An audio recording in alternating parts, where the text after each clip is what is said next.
Você está em? São Paulo. Muito bom. Estou louco para ir visitar São Paulo para ver meu netinho que nasceu na pandemia. Que barato. Quando tiver aqui, não seja estranho. Vamos tomar um café junto ou uma cerveja. Com certeza. Eu vou ter a honra de te conhecer. Ótimo.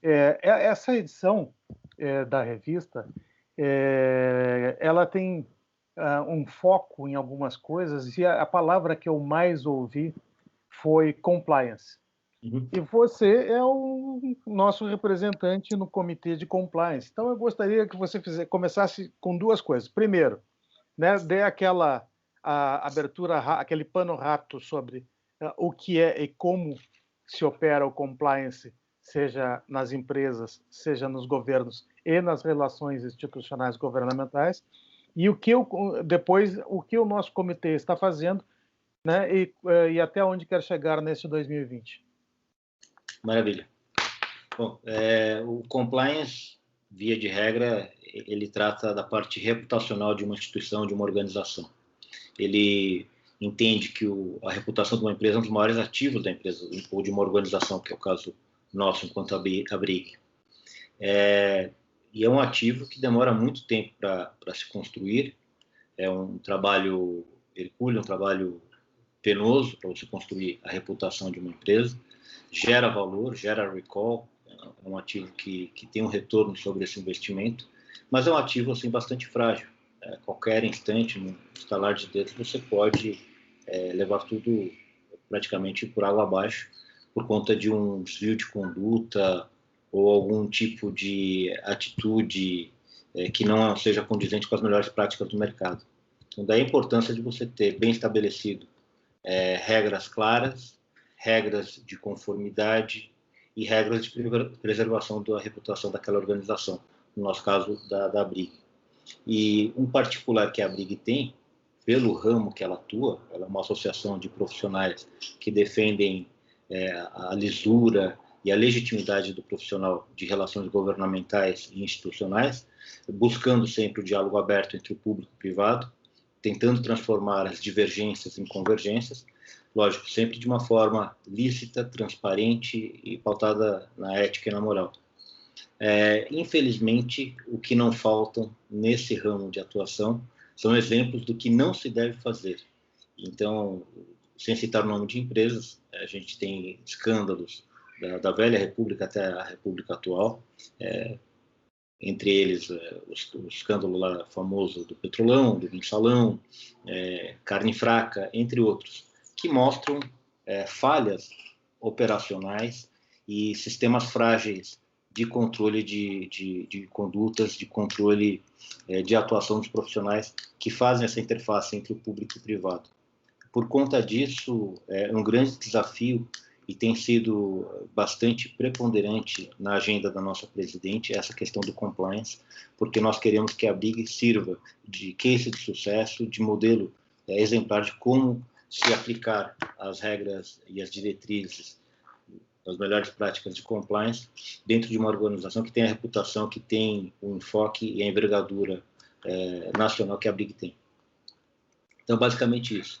O que a gente busca dentro da BRIG é condicionar as melhores práticas e implementá-las, desenvolver uma cultura de compliance, não simplesmente um regramento interno ou uma lista aí de bullet points de tudo lista que deve ser feito. Não, uma cultura que deve ser arraigada em todos os profissionais que fazem parte, que compõem o quadro associativo da nossa organização.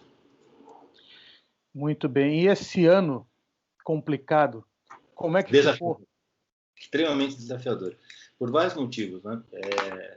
Assim, a gente não pode falar só das coisas ruins que aconteceram. Muita coisa boa aconteceu em relação à pandemia, como efeito da pandemia, né? Por exemplo, hoje você tem sedimentado, a pandemia foi um catalisador dessas relações remotas de trabalho, essas relações onde você faz tudo via uso de tecnologia de videoconferencing, que é o caso que a gente está fazendo agora. A gente está usando uma ferramenta Skype e tem outros, tem a Zoom, tem o Meet. Então, as reuniões, hoje, elas são feitas de forma digital. Qual que é o lado bom? Você tem um ganho de de tempo, né? Você consegue maximizar o tempo. Às vezes a gente até superestima, a gente acha que a gente consegue fazer mais reuniões do que a gente aguenta fazer sentado o dia inteiro grudado na cadeira.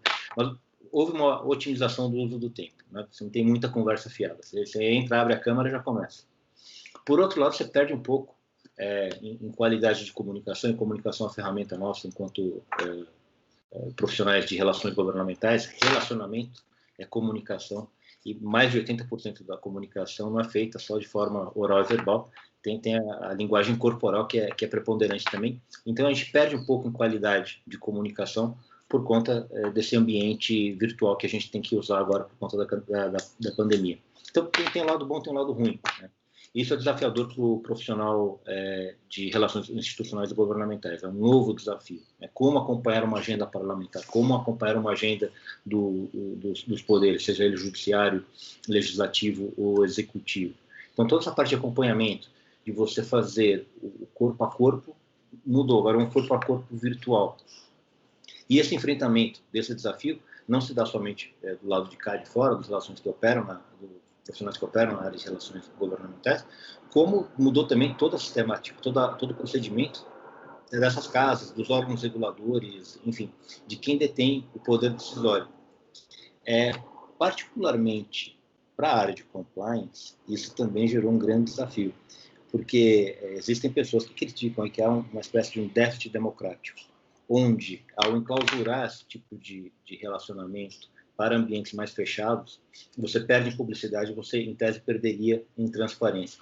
Então, daí a importância de ter sedimentado dentro das organizações e ter um preparo qualificatório para os profissionais que atuam nessa área, em termos de como interagir usando as ferramentas virtuais. Então, daí a implementação de uma política de compliance arraigada dentro da cultura da empresa é fundamental. E o comitê de compliance da Brig, quais foram as metas esse ano alcançadas e o que faltou alcançar? Nós estamos estabelecendo um código de compliance, e esse código de compliance ele vai ter que se adequar de forma capitular à legislação que trata de privacidade de dados. Nós temos já uma lei geral de proteção de dados. Além de cuidar da parte de compliance, também cuido da parte de data privacy, de privacidade de dados da Brig. Eu tenho a qualificação de certificação em privacidade de dados. Eu sou uma das pessoas que mais estuda isso no mundo. Atualmente, eu curso Data Analytics na Harvard University, então eu entendo os dois lados, né? O valor que tem o dado, eu entendo da importância que você tem no potencial de você desenvolver novas ferramentas e coisas que são benéficas para a humanidade, como, por exemplo, testes de vacina, só para você dar um exemplo. Agora que a gente está em tempo de pandemia, do Covid, se não houvesse análise de dados, você não conseguiria avançar em tempo tão rápido para a busca de uma cura, para a busca de uma vacina preventiva. Mas, por outro lado, você tem um contrapeso, né? Você tem que tomar muito cuidado com a exposição de dados. Dados hoje valem muito, valem mais do que petróleo, segundo algumas revistas especializadas na área econômica. Eu me arrisco a dizer que vale mais até do que urânio. Então, tem que ter um carinho muito grande com a implementação da política de privacidade de dados dentro da Brig, e esse é o nosso grande desafio hoje na área de compliance. Na sua opinião, a chegada dessa lei é fundamental? É preponderante para vários motivos. Primeiro, para a ambição brasileira de se enquadrar aí num patamar internacional de um país que tem respeito pelas liberdades e pelas garantias individuais. Então, a gente, de certa forma, a gente avança no nossos dizeres, nos nossos ditames constitucionais, e, por outro lado, a gente se coloca no patamar, em termos globais e mundiais, como um país onde existem salvaguardas para troca de informações. Então, isso reflete em que sentido? Por exemplo, seria um pré-requisito para ingresso na OCDE, que é uma das ambições do Brasil. Isso também reflete no campo privado. As empresas que têm filiais aqui no Brasil, as empresas que transacionam com empresas aqui no Brasil, elas vão ter uma segurança maior, e isso gera mais mercado, isso gera mais investimento, isso gera investimento com mais tranquilidade no território nosso, no território brasileiro. A proteção de dados, na verdade, a segurança de investimento, pelo o que essa edição está mostrando, é de que o jovem investidor, em qualquer parte do mundo, ele exige essa segurança, né? Sim, são duas coisas basilares. Primeiro, que tenha uma lei que fale sobre a privacidade de dados, isso nós já tínhamos a LGPD, e que se tenha um órgão apolítico, um órgão técnico independente, que faça valer essa lei, que impunha sanções em eventual descumprimento da lei, e a gente já tem isso também com a criação da NPD, a Autoridade Nacional de Proteção de Dados. Então o Brasil está no rumo certo. Talvez não aos passos e ao compasso e ao ritmo que a gente desejaria, já era para ter tido tudo isso resolvido e em funcionamento ano passado, mas por questões de conjuntura econômica e política isso não foi possível, mas a gente tem agora. Então, a gente tem que jogar com as cartas que estão na mesa e segurar o jogo. Esse é o ofício do Ringer. Pois é, exatamente. Não pode ficar reclamando do croupier. Exatamente. Vamos jogar com as cartas que estão na mesa. Exatamente. É uma bela figura, eu vou usar, se me permitir, é claro. Sim. Tá bem. E qual a principal previsão de atividade do Comitê de Compliance para 21? A gente vai ter sedimentado, então, toda a nossa política de compliance. A gente está definindo agora com a nossa presidente, com a diretoria, a instituição de um tribunal de compliance para eventuais desvios de conduta. O que faz um tribunal de compliance? Ele analisa o caso, né? Ele leva adiante, junto com pareceres do Comitê de Ética, e aí ele tem elencado também as penalidades que são aplicáveis, que podem ir desde um mero aviso, uma mera notificação, né, daquela conduta não aceita, daquele desvio de conduta, na verdade, até a exclusão do sócio do quadro associativo da briga, que seria a penalidade mais grave. Pois bem. E isso passaria somente pelo comitê ou por todo o conselho? Isso aí seria parte do Conselho de Compliance, né, do nosso Comitê de Compliance, mas em conjunto com outras áreas. Essa parte de compliance, principalmente no que tange o Tribunal de Compliance, ela é multissetorial, então ela envolve outras áreas necessariamente. Ela envolve a área jurídica, então nós temos agora uma nova diretora jurídica, a doutora Natália, envolve a área da Comissão de Ética, e envolve o compliance propriamente dito. Então, são apenas assim, 3 áreas que mais trabalham com esse tema específico. Mas, lógico, envolve também a parte executiva. Se não tiver o buy-in, se não tiver o comprometimento da diretoria e da sua presidência, o programa não funciona. Então, tem que ter adesão de todos. Muito bem. Então, bastante trabalho aí pela frente, né? É o que não falta. E a gente dá graças a Deus, porque trabalho é uma bênção. Trabalho é uma bênção. Concordo com você em gênero, número e grau. Então, a partir de estar posto esse tribunal, a tendência é de que a transparência e a confiança nos processos da BRIG seja ainda maior. Sim, sim. Nós acreditamos piamente, e eu fico muito feliz que a nossa presidente comprou essa ideia, vestiu a camisa, de que a atividade do lobby ela anda de mãos dadas com o compliance. Não existe lobby, não existe relações governamentais ou institucionais que tenham um final feliz se ela, de forma introdutória, nos primeiros passos, ela não andar assim intimamente ligada ao compliance, comprometida com compliance. São 2 matérias indissociáveis: as relações governamentais, institucionais e o compliance. Não tem como separar. Se separar, é desastroso. Que bom que você acha isso, Daniel. É bom ouvir. Nós, nessa edição, entrevistamos também o Controlador-Geral do Estado do Paraná, que foi o primeiro Estado brasileiro a regulamentar a profissão de RIG, e ele é exatamente da sua área. Ele é um profissional de compliance, é um jovem, muito conhecedor da área, e também ele pensa a mesma coisa, né, do lado do governo. Uhum. É bem legal isso. Eu trabalho com compliance há muito tempo, desde 95. Na época ele tinha um nome menos pomposo. Eu trabalhava na área jurídica de uma instituição financeira que fazia wealth management e private banking e asset management. E já naquela época a gente tinha os controles anti-lavagem de dinheiro, anti-terrorismo, anti-financiamento do terrorismo, que ganhou bastante vulto, principalmente a partir do atentado de 9 de setembro. Isso. Aliás, de 11 de setembro, 9/11. Só que na época era chamado antifraude, anti-lavagem de dinheiro, não tinha o nome compliance, né? Uhum. Aí se agregou tudo junto, foi incorporado aquela lógica de governança corporativa e ganhou esse nome mais pomposo e bonito de falar, que é compliance, né? Fica até chique. Mas aí usa uma palavra só para o mundo inteiro, facilita. É bem melhor. E a grande chave de um compliance efetivo é justamente essa, é a simplicidade. Se você tiver um regramento demasiadamente complexo, não inteligível, as pessoas não conseguem fazer o comprometimento com aquilo. Você não tem o consentimento dela. O que é o consentimento? Que serve tanto para a área de privacidade de dados, tão falada essa terminologia, quanto para a área de compliance. Você só pode acordar com algo, acordar no sentido de estar de acordo, né? Você comprometer, você firmar embaixo, assinar embaixo aquele comprometimento, se você entender que você está assinando embaixo as condições daquilo lá. E aí, se você tem uma linguagem muito rebuscada, muito erudita, com muito juridiquês, principalmente, que é uma falha que nós advogados temos, de querer enfeitar muito a noiva, fica algo pouco compreensível, e ao ser pouco compreensível, ele se torna impraticável. Fica uma obra literária muito bonita de se ler, mas péssima de se colocar em prática. Perfeito. Isso é uma coisa que, nesse ano, se ouviu muito falar, porque nós tivemos eleições de prefeituras, e eu trabalho muito com prefeituras e prefeitos do interior, às vezes cidades pequenas.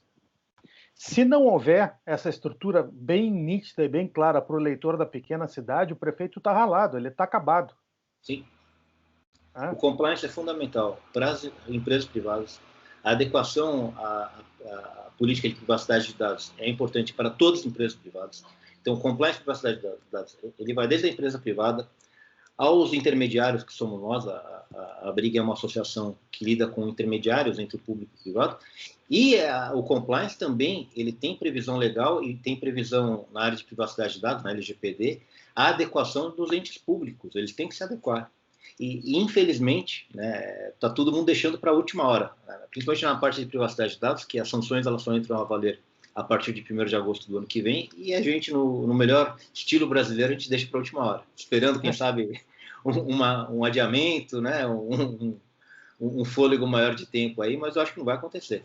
Infelizmente, muita gente vai ser pega de calças curtas aí, e as multas são vultosas, né?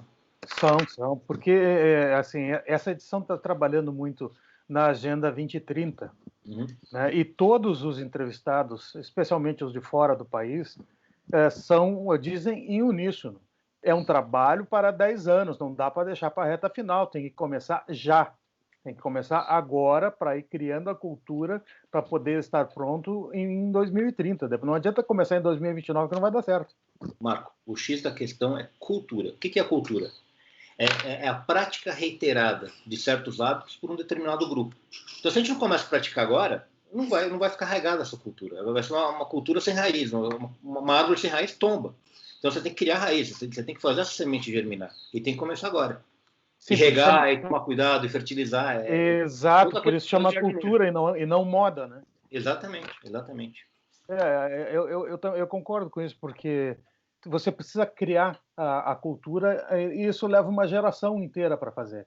E aí, menos de 10 anos é inviável. Fato. Que beleza. 10 anos é inviável. Então, a gente tem que começar agora. E eu acho que a Brig ela tem um papel preponderante nesse processo da Agenda 2030, porque ela já tem uma reputação nacional, assim, apesar de alguns incidentes que ocorreram no nosso pleito administrativo recente, e a gente não pode fechar o olho para isso, mas ela conseguiu sair maior dessas dificuldades, ela conseguiu superar essas dificuldades e sair maior. E hoje a nossa diretoria, através da liderança da nossa presidente, tem mostrado a importância da Brig como uma instituição séria e bastante eficaz no engrandecimento, tanto curricular, como profissional e ético dos profissionais que dela fazem parte. Perfeito. Daniel, muito obrigado pelo teu tempo. Tem mais alguma complementação que tu queira deixar que a gente não conversou ainda para essa edição? Não, só isso. Se quiserem saber do meu currículo, eu posso colocar o meu LinkedIn para vocês. Isso aí é legal. Isso ajuda. Você pode mandar para... Aí é uma encrenca menos que eu arrumo para a Brenda, que ela já está sem almoçar. Tá lá. Tá em inglês, mas eu acho que tem também a... Não tem problema, não tem problema. Então, beleza. Tá? Gente, muito obrigado, então. Eu que agradeço.